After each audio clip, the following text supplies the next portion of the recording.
go. Three ways. Okay, I'm going to encourage you guys in 3 ways. Here we go. 1, a lot of things in life demand attention.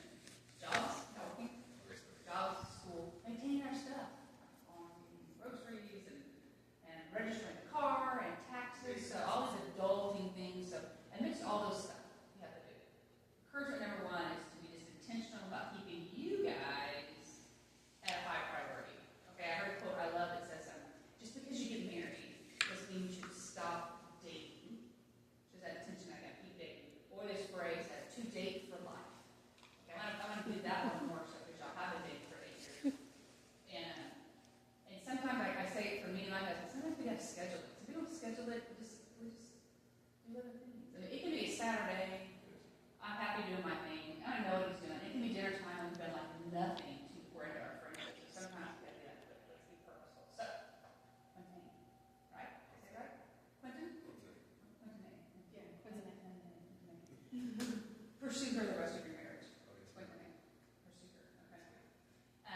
Second encouragement, you guys used to say that all married couples disagree sometimes, and there can be conflict. Okay, all highly functioning, very mature, very intelligent couples, it doesn't matter. They disagree and have conflict also. Okay, when's the name?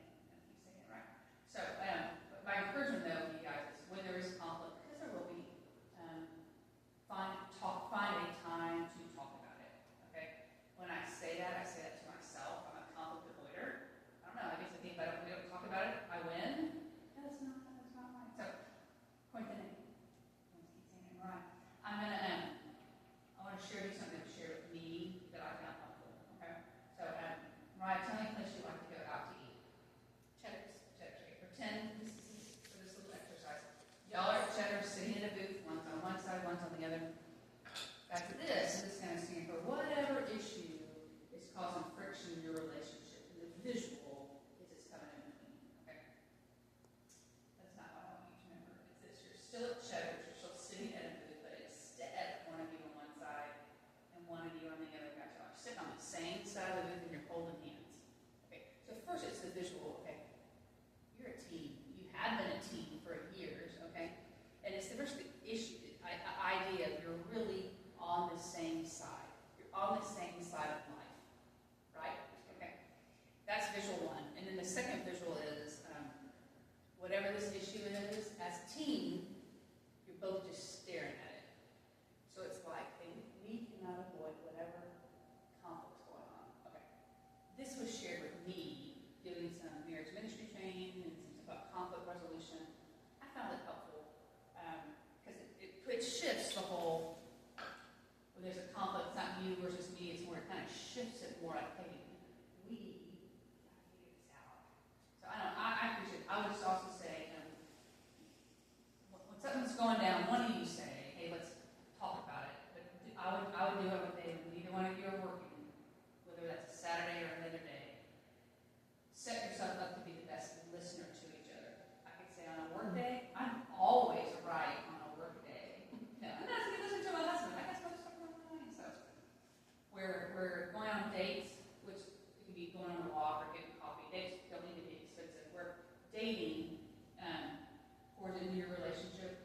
Honestly, sitting down and figuring out how to resolve conflict is another way to invest in one another. Okay. And the third thing I want to encourage you all with is simply to say that we all make mistakes. Okay? None of us are perfect. We all say things that we shouldn't, or certainly in a snarky tone of voice when we're tired or stressed or we're hungry. And we think things. So you will not be the perfect wife. You will not be the perfect husband because there is no such thing. So knowing that, my third encouragement, guys, is to forgive each other. Forgive each other when the other makes a mistake.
love you and cherish you. To love you and cherish you. To honor and comfort you.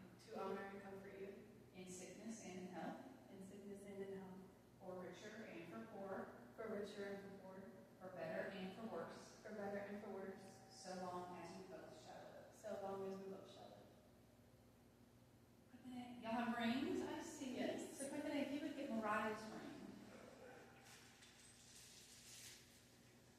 And if you would place that on her ring finger.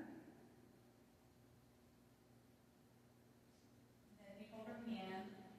And if you would repeat after me. This ring I give you. In token and in pledge. Of my love. Mariah, do the same. Take the ring you have from Montenegro, place that on his ring finger. And then hold his hand and repeat after me. This ring I give you. This ring I give you. In token and in pledge. In token and in pledge. Of my love. Of my love. Okay, you guys. So, hi. Deep, rich blessings on your marriage, on your journey together, Montenegro, on your dates.